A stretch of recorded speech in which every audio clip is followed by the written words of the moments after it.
The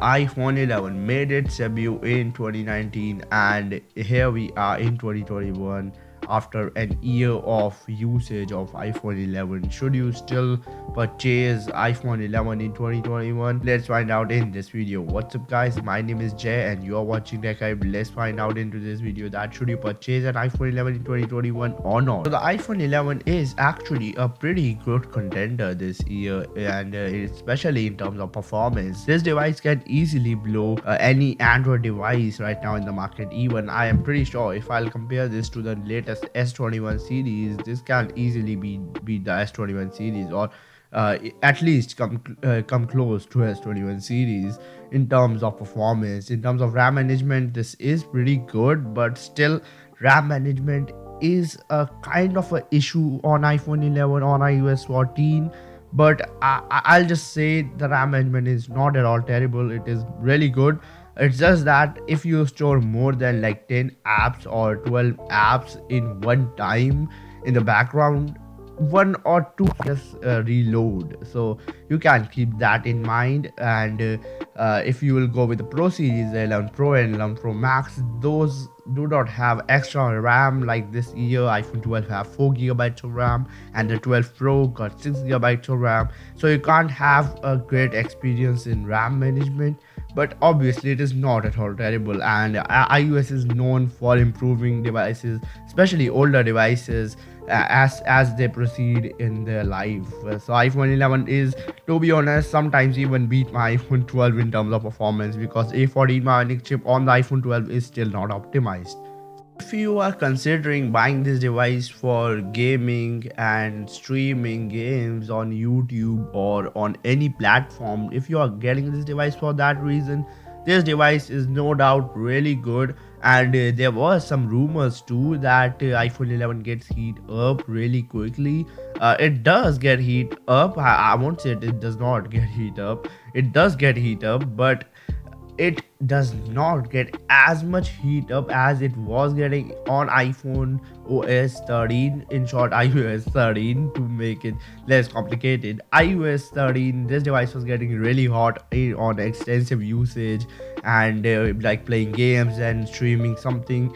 It was getting really hot. But now on iOS 14.5 beta I am right now running on this device, I can say that it does get warm, but it's not as terrible as it was on iOS 13 for sure. So I don't think so it will be a reason for you to just do not buy this device in 2021. I would just say, if you got this device, just try and play games or stream games without the case, because case just traps in the heat from your device, and heat is not good for your battery health. Now talking about the design of iPhone 11 in 2021 is still not behind. I mean, if you are using a 10s, people still can think of you are using an iPhone 10 from 2017, because 90% of the people still use case, and there is nothing wrong in this. Even I use a case. So if you are using a case, I would say no one's gonna know that you are using an iPhone 11 or iPhone 12, because they both look really similar when they are in the case. To the normal people, obviously, because tech geeks like me and you, who are just into tech a lot, can notice a difference because of those blocky sides of the iPhone 12. But for the normal public, for the normal consumer, you know what, people won't notice a difference between the iPhone 11 and iPhone 12, at least from the back. So the iPhone 11 is made of glass and aluminium, which feels really great in the hand. And I have used this device for a while, and this device is almost the perfect buy in 2021. And that is a major con that I would say is a deal breaker for you probably, which is the display. Let's talk about display real quick. So alright, I'm not bashing iPhone 11 display at all. If you use an iPhone 11, stick to it. It is really great device. The display is really good. You probably know better than me that the display is really awesome, but the display for a consumer who is coming from an OLED display is just not a great display. Just trust me, if you own an iPhone 10 or iPhone 10s and you are thinking to upgrade to the iPhone 11, just don't do that, because it will be a major downgrade in terms of display. You will notice it, trust me, you will notice it. If you are coming from like a Samsung OLED display, if you are using a Samsung device and you think about just upgrading to this device, because I have seen a lot of people upgrading to iPhone 11 from their Samsung device, and 90% of the Samsung device got an OLED display, even budget devices. So OLED display is obviously much better than LCD, and you will notice a difference in terms of media consumption and all if you are coming from an OLED display. But if you are coming from LCD display, for example the iPhone 7, 8, SE or SE2 or whatever, you won't notice a difference, and the display is really beautiful, but it won't stream true full HD content. It will scale down the display and try to produce full HD and give you a full HD experience, but it is not the true 1080p. You know, but still the display is really good, and for a normal average consumer I would say this is really great display, and for sure this display won't disappoint you if you are a normal consumer and not a tech enthusiast or tech geek like me. Let's talk about the cameras. The cameras of the iPhone 11 are really awesome, and to be honest, this was one of the best jump to from the iPhone 10s camera to the iPhone 11 camera. Was really great. Compared it to the iPhone 11 to iPhone 12 camera, it is just not as much of an improvement than it was from the iPhone 10s, from the iPhone 10 to iPhone 11. The iPhone 11 camera is just really good. iPhone 11 was the phone that introduced the night mode feature to the iPhones, and the iPhone 11 camera is all in all a really great camera, and probably one of the best smartphone cameras you can find till date on a smartphone. And the video qualities from this, you know, the iPhones are just famous for their video capabilities, including photos, but videos from iPhones are just awesome, and this device just produces awesome videos. And if you want a video device, I would say go for this device. This is a really great steal. The iPhone 12 produces much better videos than this, but for sure the price that you are getting this device for is like $500 or $550 in US and 50,000 INR in India, is just a perfect steal for sure. The cameras from this device produce really rich color, vibrant videos, and really great photos from this device. The night mode work really well, and the wide angle does not have night mode, but you can download third party softwares and applications to enable that. But still, the iPhone 11 is just really awesome in terms of photos, videos, everything on this device is really great.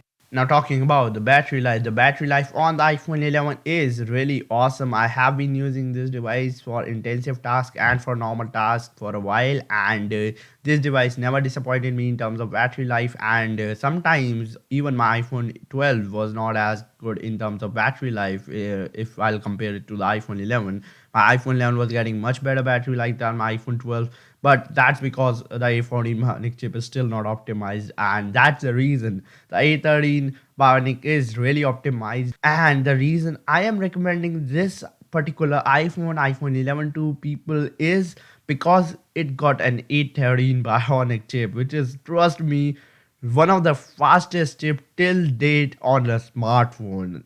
This is no jokes, it is really crazy fast. Let me know if you want a difference speed test between the iPhone 11 and iPhone 12. I'll do that for you guys. The device easily lasts for a day, and when I'm even ending my day, it is at like 25 to 35% of intensive, and that's I'm talking about the intensive usage day. I'm not talking about the normal days when I do just calls, mails, and messages and all.